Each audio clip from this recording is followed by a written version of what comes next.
was Satyavati? Who was she?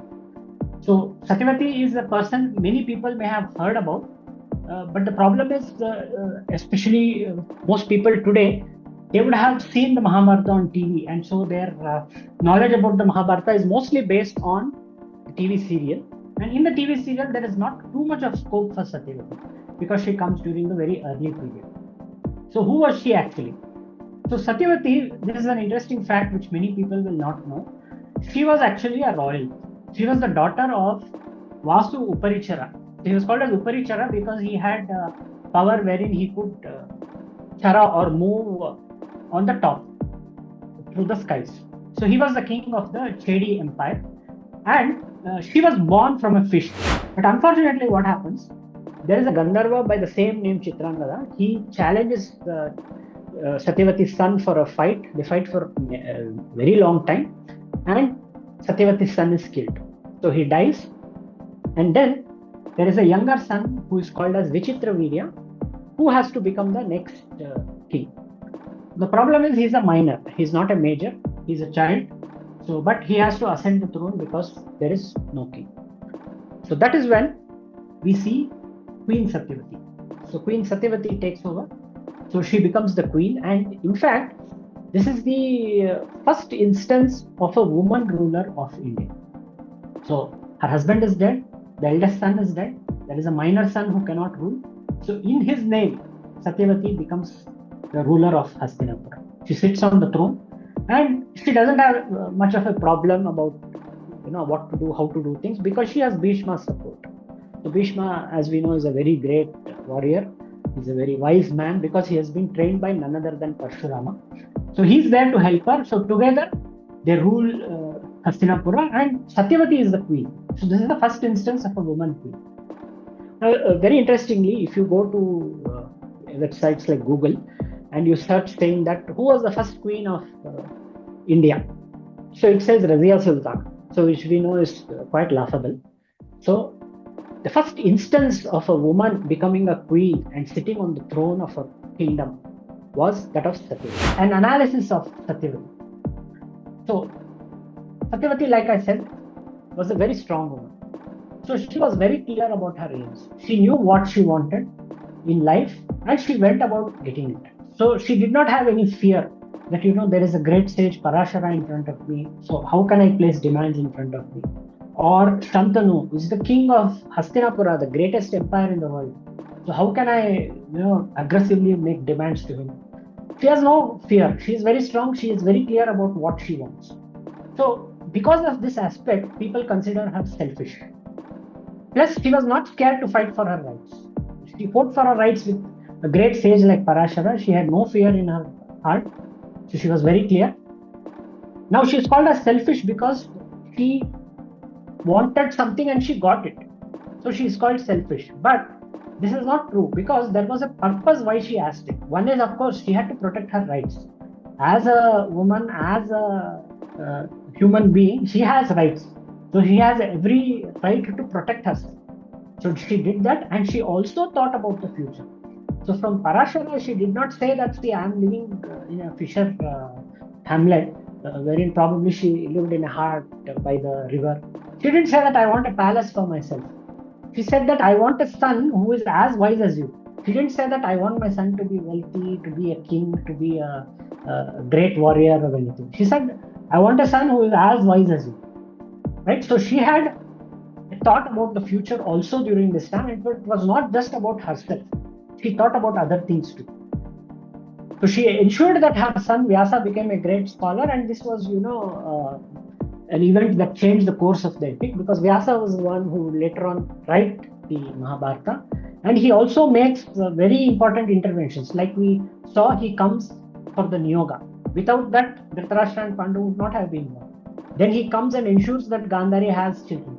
Then later on he comes, he tells Yudhishthira that go to Draupadi's Swayamvara.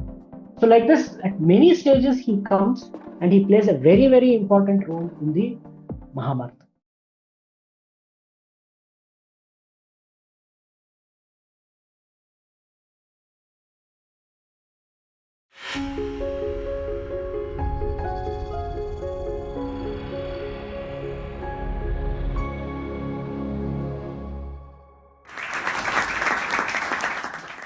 Namaste, ladies and gentlemen. I am Ojasvi Mishra, welcoming you to a new series where we wish to define Indic feminism. Firstly, to reintroduce Indian models of inspiration to women and girls of India to explore their feminine infinitude. Secondly, to explain how Indian history and literature recorded women in more substantial ways than other civilizations could. This provides India with its self styled feminine ideology and Indic feminism, which caters to Indian realities, Indian culture, and Indian society. It rejects hyperautonomy while embracing the contribution of the woman beyond the womb. This new initiative taken on Indic Talk Center for Indic Studies is called Sitaism. In the first episode of this series, we have with us Deepak MRG, who is an author and trainer with 25 years of experience in diverse areas. A resident of Bangalore, he is the author of 11 published works that cover stories of our epics, including the anthology Aarya. Today, with him, we will be discussing the story of the Aarya Satyavati, the first female ruler of Bharat and the original Iron Lady of Kuru Empire. I welcome you, sir, and I request you to take over the reins. Namaste, Ojasviji. So first of all, thank you so much for inviting me for this particular session. So it's an honor to be here with Indus University to talk about Vedic women, from the Vedic period, and in particular the character about whom I have written, which is Queen Satyavati from the Mahabharata. So let me straight away start off by sharing my presentation. Yeah, so as you mentioned, this is the title of the talk. So we are doing this presentation on Satyavati, the Iron Lady and the first woman ruler of Bharatvarsha. So the context of this particular story is that this is based on a book called as Aarya. So this book was brought out some time back. It's an anthology of stories in which I have written about Satyavati.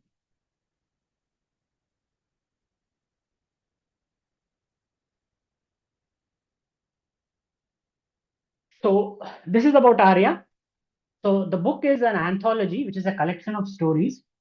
So this is curated by G.V. Shivkumar from Indica. And there are 10 stories by 10 authors. So this is a snapshot of the launch function wherein all the 10 authors were present.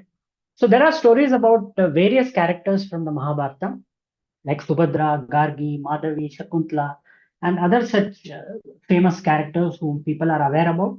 And there are also stories about characters whom people do not know about. So the basic idea of this anthology was to project the stories of women from the Vedic period so that we send a clear message that during those times women had agency.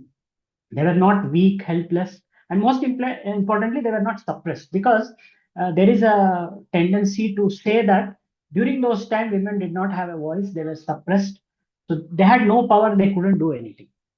So to dispel this particular notion, this particular book has a collection of stories about great women from the Vedic period. So now about me. So I'm an author with around 10 published books. So the picture shows you the list of some of my books. So as you can see, almost all of them except for one is based on our Puranas. One book on the Ramayana and the rest on the Mahabharata. So as far as my personal experience goes, I have 25 plus years of experience. I've worked in academics at a university. I've been in consulting and I've also been a trainer. So that's about me. So about the books that I've written. So like I said, I write about our Puranas, stories from our Puranas and epics. And I've also written various articles and series on different websites. I've also been a part of podcasts and I have also created a podcast called Mahabharata Myths, wherein we explore various myths related to the Mahabharata, which have given rise to false notions about our epics. So in this particular anthology, Arya, I have written a story about Queen Satyavati from the Mahabharata. So with this background, let me straight away go into the story of Satyavati. We'll start with the question, who was Satyavati? Who was she? So Satyavati is a person many people may have heard about, but the problem is, especially most people today, they would have seen the Mahabharata on TV, and so their knowledge about the Mahabharata is mostly based on the TV serial. And in the TV serial, there is not too much of scope for Satyavati because she comes during the very early period. So who was she actually? So Satyavati, this is an interesting fact which many people will not know.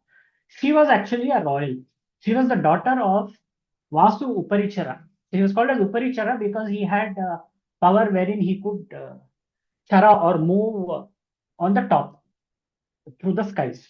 So he was the king of the Chedi Empire, and she was born from a fish.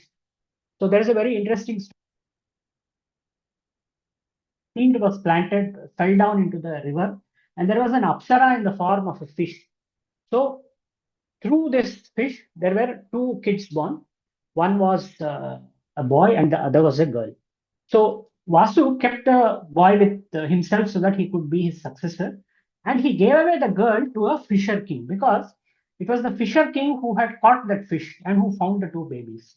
So Vasu took away one baby and he gave the other baby to the fisher king. So Satyavati grew up as a fisher girl. So she helped her father. She would ferry passengers across the river every day, and she grew up as a fisher girl in the fishing profession. Now, she was born from a fish, so as expectedly, her body had a very strong fish odor. So she was called as Matsyagandha. So Matsyagandha is the odor of fish. So there was a very strong odor, which was naturally repelling in nature. So this is about Satyavati's origin. Now, a very interesting incident occurs wherein Satyavati has an encounter with the sage Parashara. So this is an actual statue from in India, wherein it depicts Parashara with Satyavati. So what happens is the sage Parashara wants to cross the river. He wants to go to an island. So he gets into the boat with Satyavati.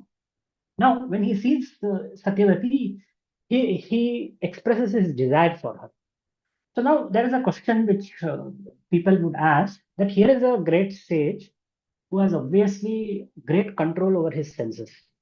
So why is it that he had a desire that too for a fisher girl when he could have, got a princess if he wanted? Like we know Agastya married a princess. So if Parashara wanted, he could have got the daughter of any great king. But why did he express a desire for Satyavati? There are so many questions in the Mahabharata which seem to be very, inexplicable. That is, we don't understand why this happened. So to all these questions, Bhishma gives an answer after the war is over. So once the war is over, the entire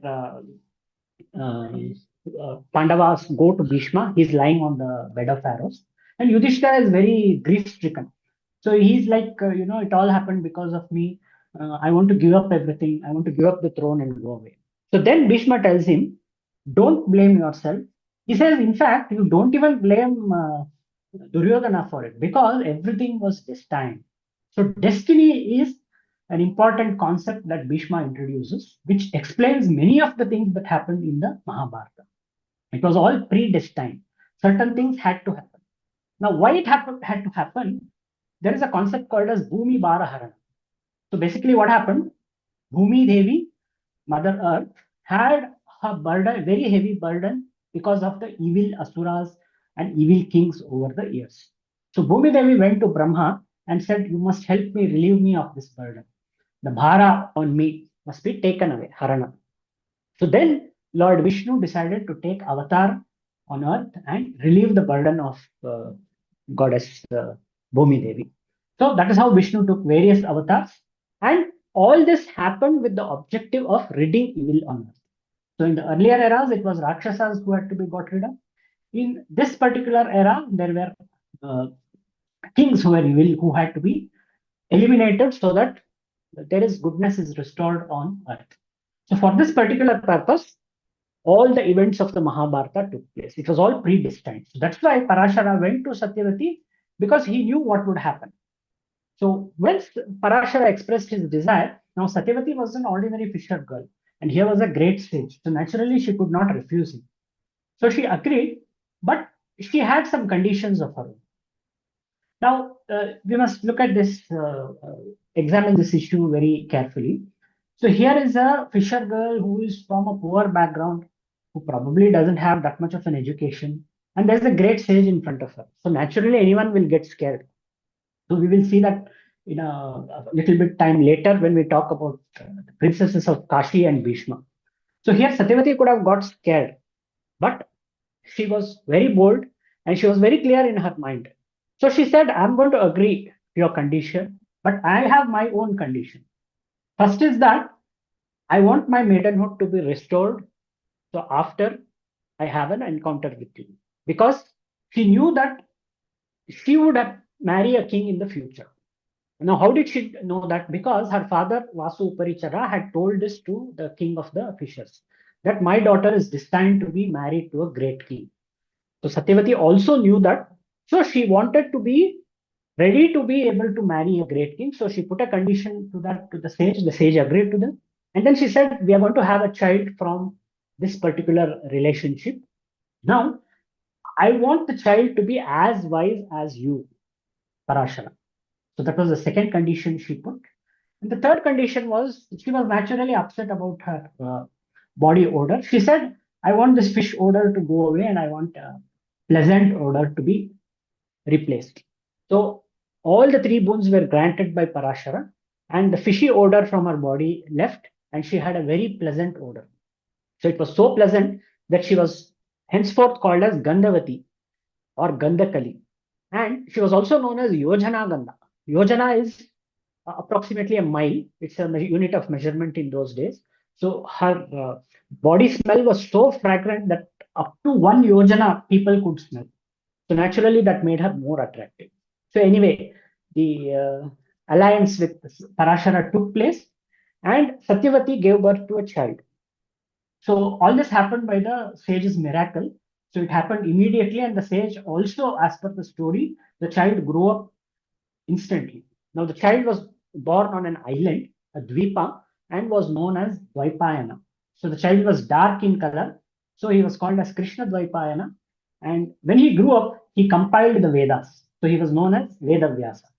So Vyasa is one of the most important characters in the Mahabharata because he is not just the author, he makes very important interventions throughout the epic, few of which we will discuss a bit later. So Vyasa is also considered to be an avatar of Vishnu. He is considered to be an Amsha of Vishnu. So Vyasa was born thanks to Satyavati. So this is a very important contribution of Satyavati. Now, next, what happens is the king Shantanu sees Satyavati. So after this incident, the child grows up instantly and goes away and tells Satyavati that whenever you need me, you can summon me, I will come. Now, one day, the king Shantanu, king of Hastinapura from the Kuru kingdom, so he sees Satyavati.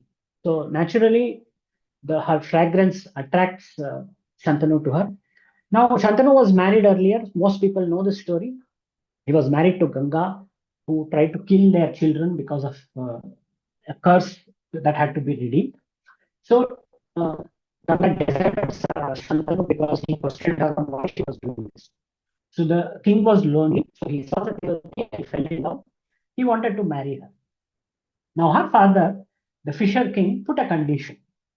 Now whether this condition was only by the fisher king, whether Satyavati was aware of it, whether Satyavati was agreeable to this, it's not very clear, but we have to assume that she was agreeable. What was the condition is that when you, Shantanu, the king of Hastinapura, marry my daughter Satyavati, you are going to have children. The child of Satyavati should be the next king. So this is the condition that the fisher king puts and which Satyavati also apparently agrees with.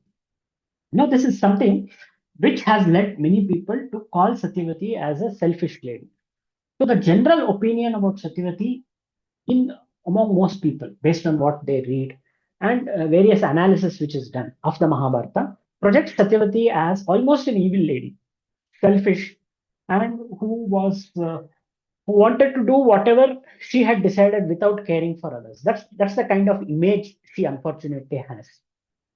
So now let's look at this here. So there was a demand that Satyavati's son should be the next king. Now, was it a fair and just demand? Now, let's compare this with almost similar kind of condition that happened in the Ramayana, wherein Kaikeyi put a condition to Dasharatha based on a boon he had given. She said that I want my son Bharata to be the next king and I want Rama to go into exile. Now, some people try to compare these two to prove that Kaikeyi was evil, Satyavati is also evil. But there is a vast difference between the two.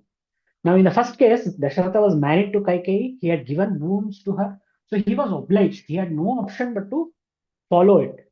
And uh, Kaikeyi's condition was not just that Rama should be king. Her condition was also that Bharata should be king. Rama should go to exile. Now here, the Fisher King had no such conditions. He only wanted his daughter's son to be the next king, and there was no obligation on Shantanu to follow it. Whereas Dasharatha had an obligation. Shantanu could have said, "No, I'm not going to do it. Sorry, there are so many women in the world. She's not the only woman. I will not marry her because I'm not going to agree to this condition." He could have done that, but he did not do that. So he becomes perturbed because he wants Satyavati desperately. He is not able to control his desire for her. And the problem is he has a son Devavrata from Ganga who has already been appointed as the crown prince. So if he agrees to this condition, Devavrata will lose his right to the throne. So Shantanu gets disturbed and Devavrata finds this out and he goes to meet the Fisher King, and that's where we have the famous Bhishma Shapata, or the woe of Bhishma. So Devavrata takes a terrible vow, Bhishma or terrible. So after that, he becomes Bhishma. He's known as Bhishma. So his vow is that I'm not going to marry. I'll be a celibate for the rest of my life, so that Satyavati's sons would be the next rulers of Hastinapura. There is no chance that I will have children who will claim the throne. So Shantanu is so pleased with his son that he uses all his power and blesses him with Ichamrityu. He says, "You can die whenever you choose." So that is the boon that I'm giving to you. So now the roadblock is clear for Shantanu's marriage with Satyavati. Satyavati gets married to Shantanu. She becomes the queen of Hastinapura, and she has two sons. Now, after this, unfortunately, Shantanu dies. So once Shantanu dies, the eldest son, Chitrangada, he becomes the king of Hastinapura. So Satyavati's wish comes true.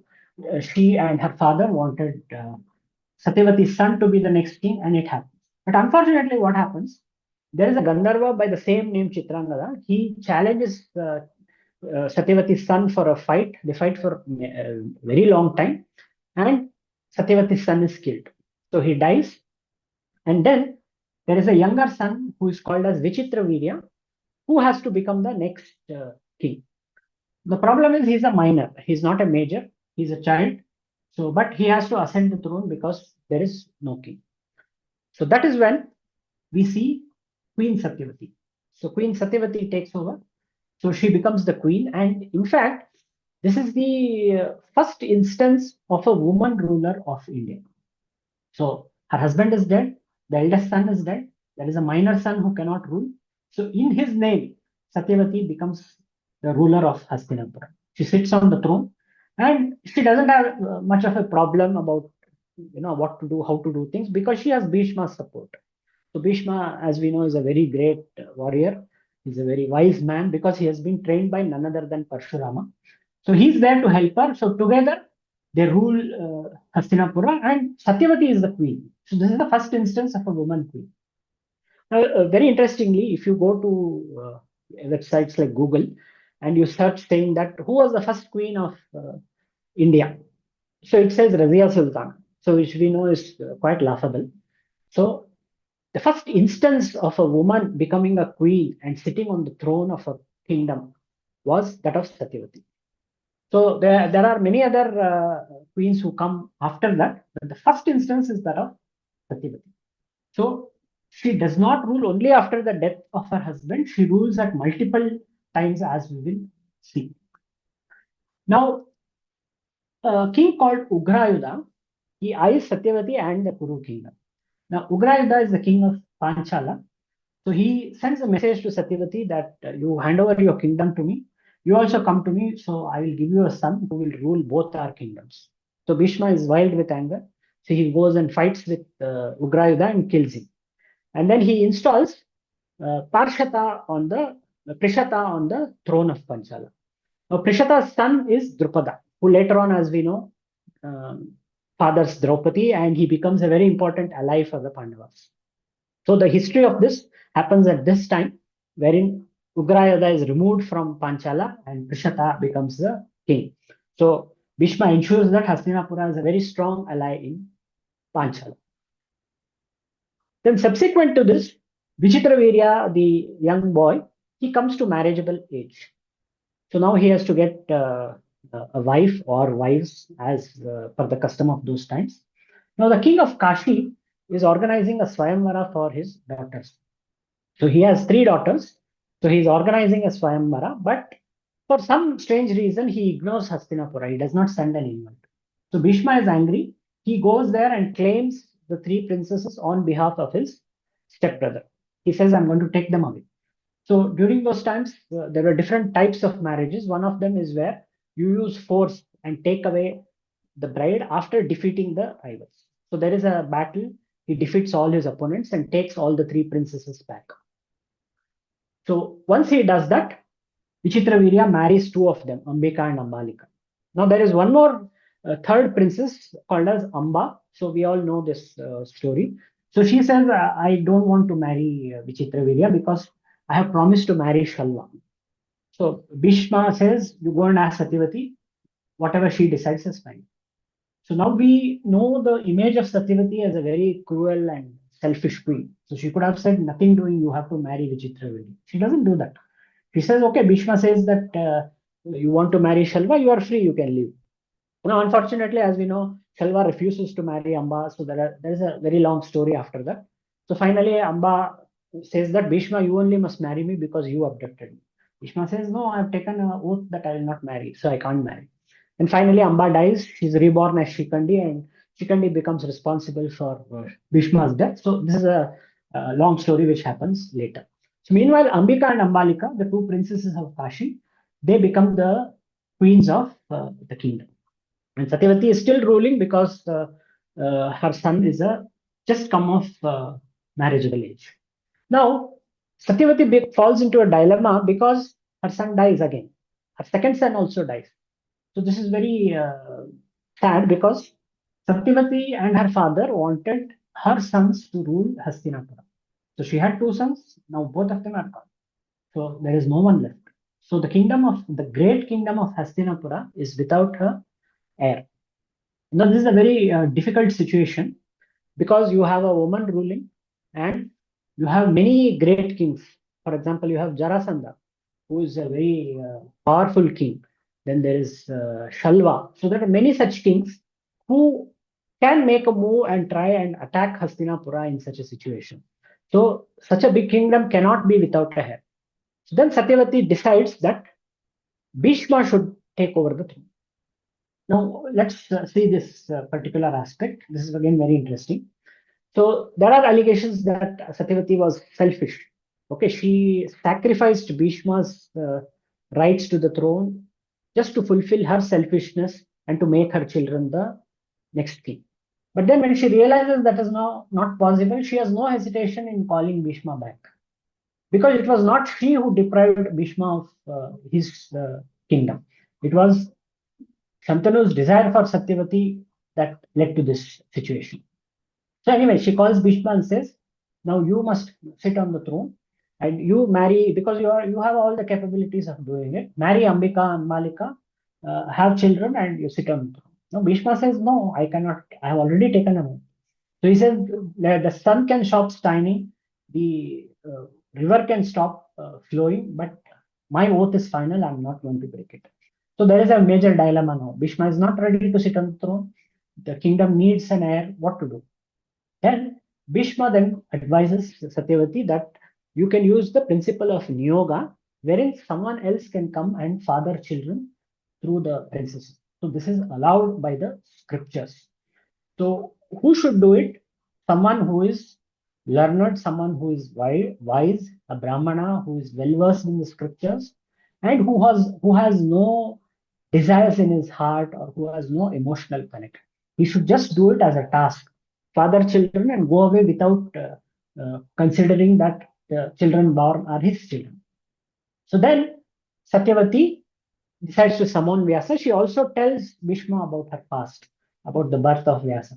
So Vyasa had already always told Satyavati that I am there for you, you can call me. So Satyavati calls Vyasa, so he comes. And he advises, Satyavati tells Vyasa that you must have yoga with the two queens. So there's a very long story there. So finally, Pandu and Dhritarashtra are born. Pandu is born to Ambika, Dhritarashtra is born to Ambalika. And what happens is, the first time Vyasa goes to Ambika, she's so scared she becomes pale with fear.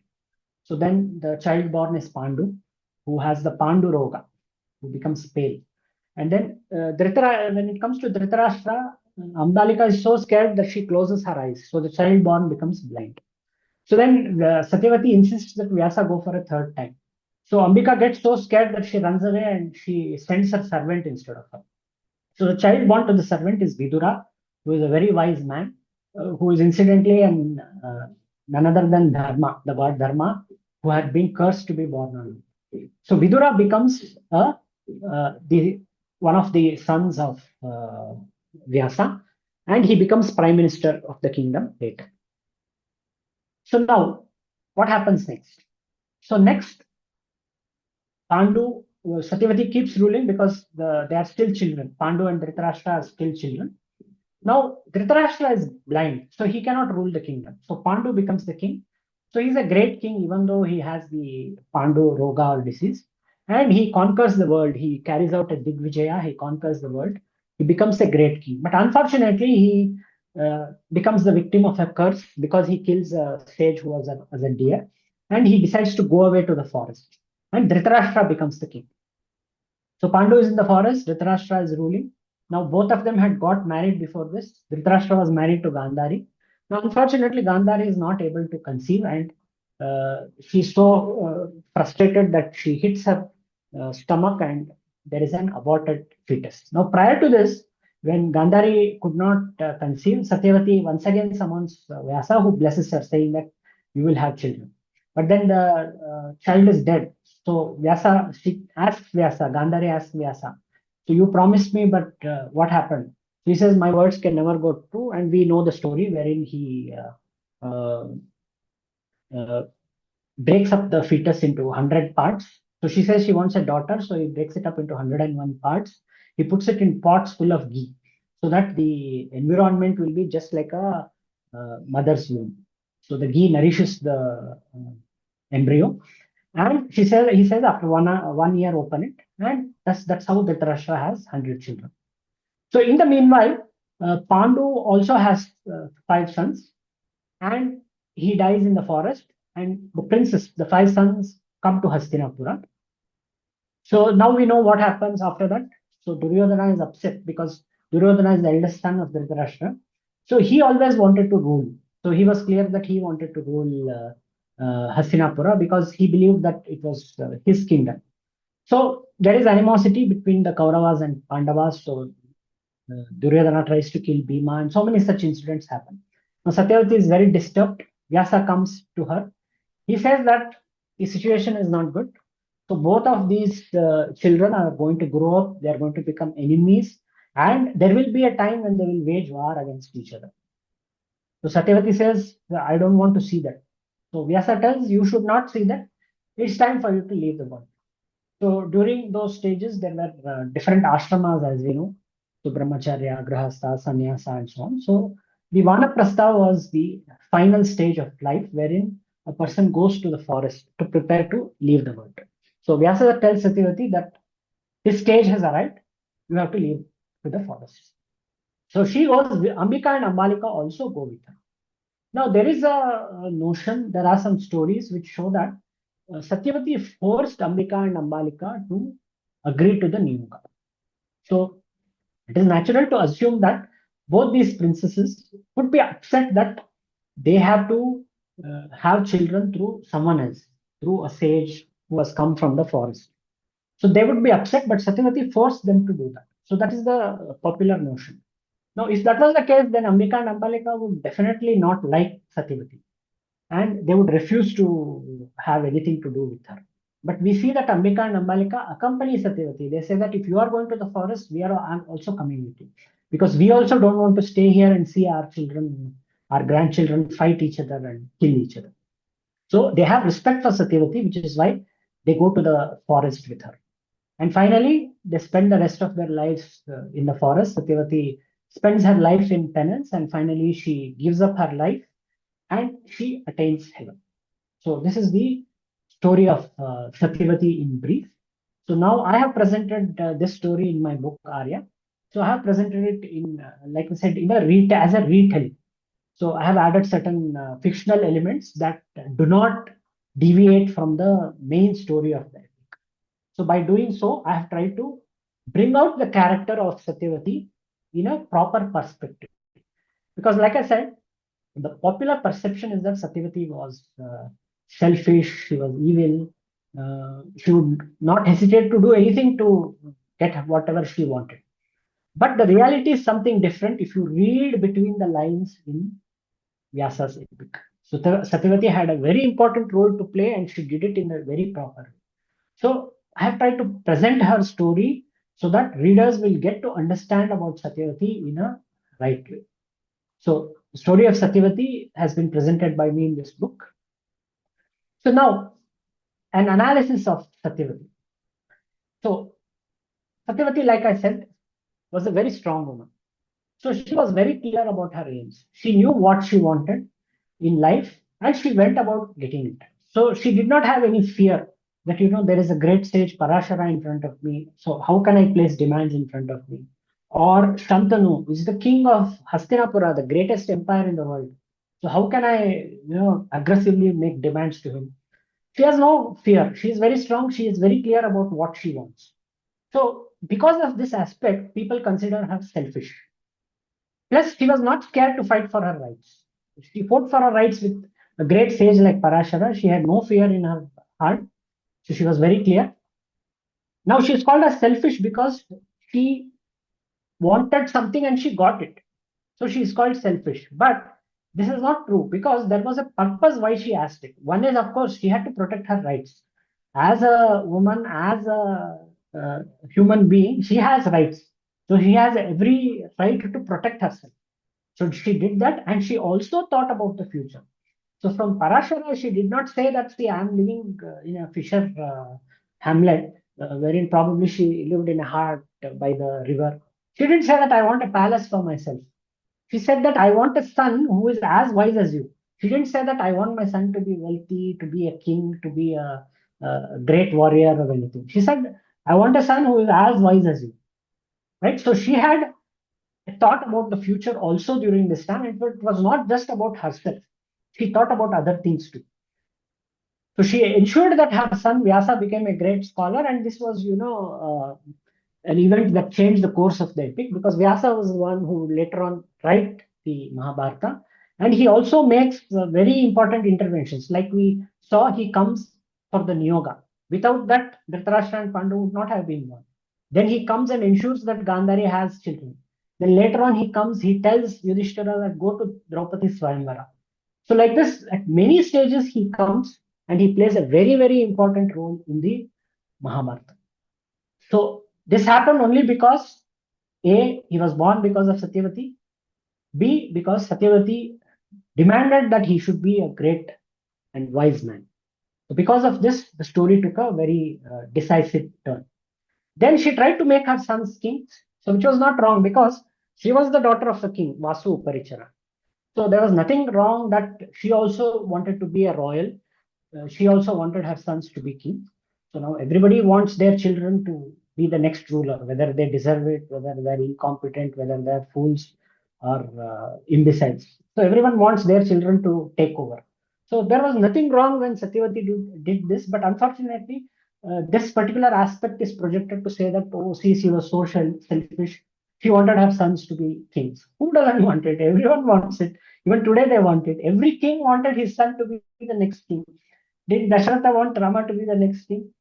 It's obvious. So what was wrong if Satyavati wanted that her children should be the next king? And she never put a condition that, you should remove Bhishma from here, like Kaikeyi did. Plus, there was no obligation on Shantanu's part. He could have said, see, I have an option.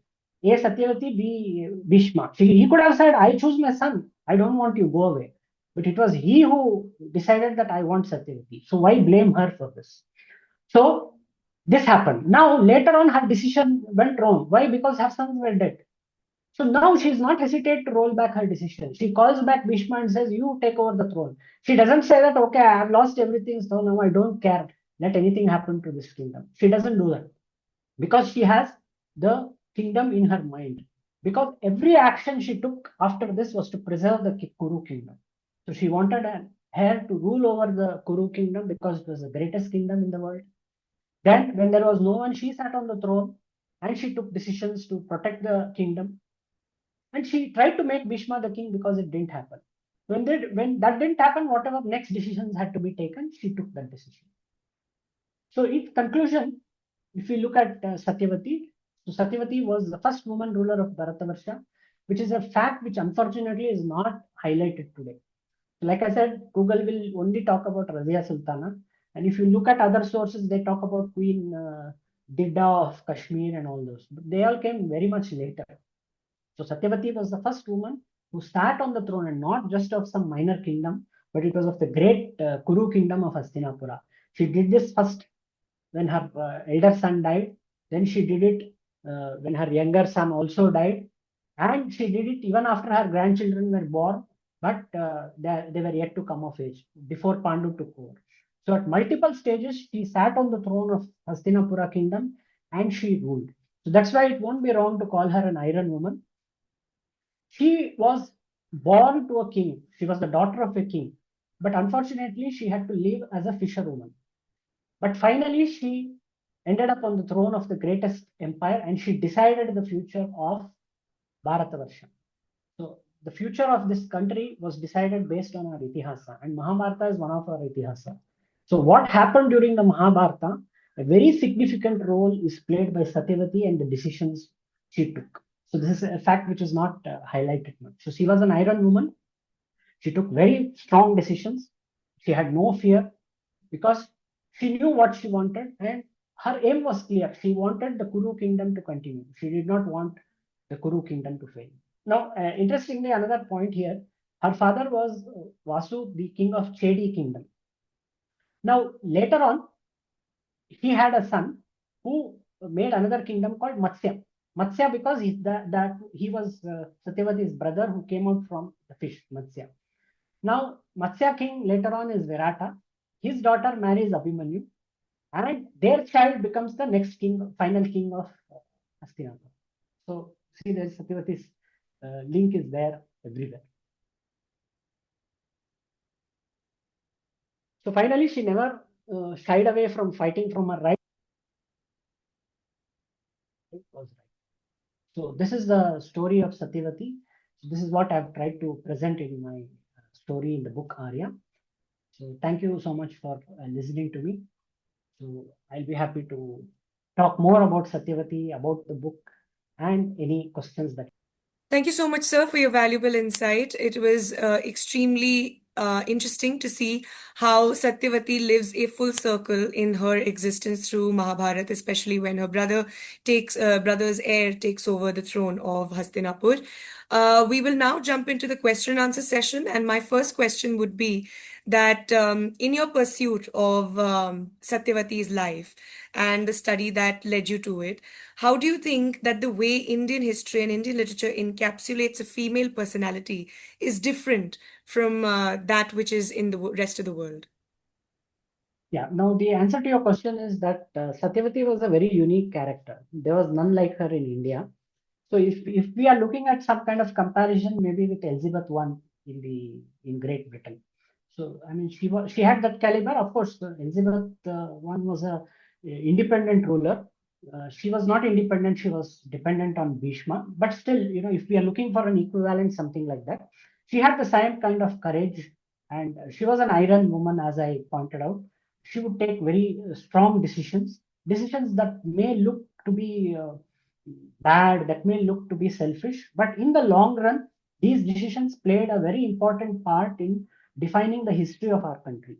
Because the decisions she took with Parashara led to Vyasa's birth, that led to the birth of the 18 Puranas, including the Mahabharata. Then Vyasa played an important role in the Mahabharata. Then her decision to make Vyasa agree to do Niyoga with her daughter-in-laws led to the birth of Pandu and Dhritarashtra. So we know how it led to future events. Then she again summons Vyasa and she ensures that Gandhari has children, so that the rest of the events as destined occurs. And finally, when the time comes, she gives it all up and goes away. She could have said that I want to sit on the throne till I die, right? So she doesn't do that. She says, my time is up. I agree to what Vyasa says that my grandchildren are going to fight in the future. So I cannot stop it. She knew that. So there's no use, sitting on the throne just to enjoy the fruits of power, because that's an allegation made that she did all this because she was selfish. So if she really was selfish, there are many other things she could have done, but she did not do all that because she was very clear. She wanted the continuance of the Kuru lineage. So I spoke about Ugrayuda, who put a proposal to her. So she could have said, okay, I agree to it. I want a son to sit on the throne. So what does it matter whether it comes from Shantanu or from Ugrayuda? But she did not do that. Instead, she unleashed Bhishma on him, and that led to another important event. Panchala became a ally of Hastinapura, and Drupada would later become the king. So you can see her decisions had very long reaching impact. So she's a very unique character in Indian history, and there is none like her. And unfortunately, she is not recognized. So, like I said, Google will tell you that Razia Sultana is the first ruler, but it is Satyavati who was the first ruler. So she's a very unique character who we need to remember and we need to appreciate, because she was never scared to demand what she deserved.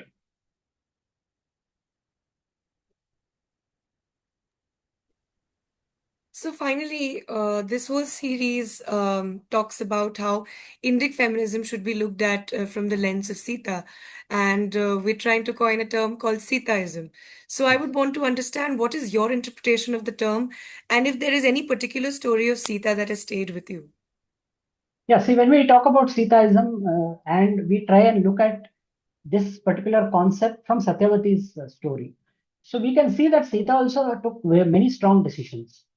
So, for example, Rama has to go to exile. So, Dasharatha, Kausalya, they all tell Sita that you must stay in the kingdom. Your place is not in the forest where there is nothing. And Rama also tells her, Rama actually forcibly tells us that you stay in the palace. But she refuses. She says that I married you, so I'm going to spend my rest of my life with you. So wherever you go, I'm going to come. So let it be the forest, let it be anywhere else. So she took a very strong decision which went against her husband, because Rama said that you don't come, but she insisted and got her way. Then later on, Hanuman comes to Ashokavana. He says, come with me, I'll take you back to Rama. So now Sita was in such a situation, in a pathetic situation. She was being harassed by the Rakshasas. Ravana had even threatened to eat her. So he said that within 1 month, if you don't agree to marry me, I'll eat you. And the Rakshasas would harass her. She wanted to go away from there. So she could have accepted Hanuman's demand and say, okay, take me to Rama. But no, she said that uh, Rama should come. He is the one who should free me. He should kill Ravana and free me. So she was very clear in her mind, and the decisions she took were very strong, which may have rebounded on her in many cases. But she was very clear about what she wanted. Similarly, the Agni Pariksha.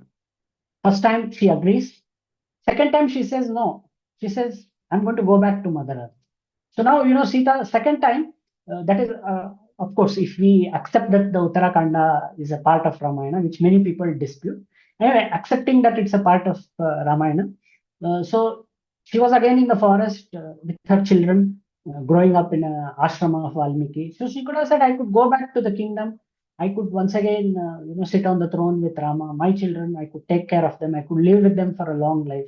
But she said, no, I'm going to stand up for myself, for my dignity. I'm going to go back to Mother Earth. I don't want to be here and be the victim of this kind of allegation. So throughout her life, Sita struggled. She faced a lot of difficulties, but she took strong decisions. And the parallel is there in Satyavati's life also. She also faced a lot of struggles, but she was very clear about what she wanted, and she took again strong decisions. Now Sita, ironically, is perceived as a weak woman, but which is not the case. She was a very strong woman who knew what she wanted. On the other hand, Satyavati is perceived as a selfish woman. But whereas she was an iron woman who was concerned about the future of the kingdom. So this is how things get distorted over the years. The real characteristics of whether it was Sita or Satyavati have been misinterpreted over the years. So it is time that we try and correct this perspective. So as we said, Sitaism is all about women power. So there were such powerful women during the Vedic period. Some of them were great scholars like Gargi, and there were others who had a very unique life like Madhavi. There was Subhadra, who again, like Satyavati, sat on the throne as a queen mother and who ensured that her grandson Parikshit would become the next king. So there are many such powerful women who were there in our Vedic period, and in Aarya we have tried to bring out their stories. Satyavati is one of them whom we should remember because she played a very, very important role, and she was the first woman ruler of Bharatavarsha. So I think that was put brilliantly. This, I think, would be the conclusion of the question and answer session and the session in its entirety. Thank you very much for gracing our platform. We wish to have many such talks with you. Namaste. Yeah, thank you so much. Namaste.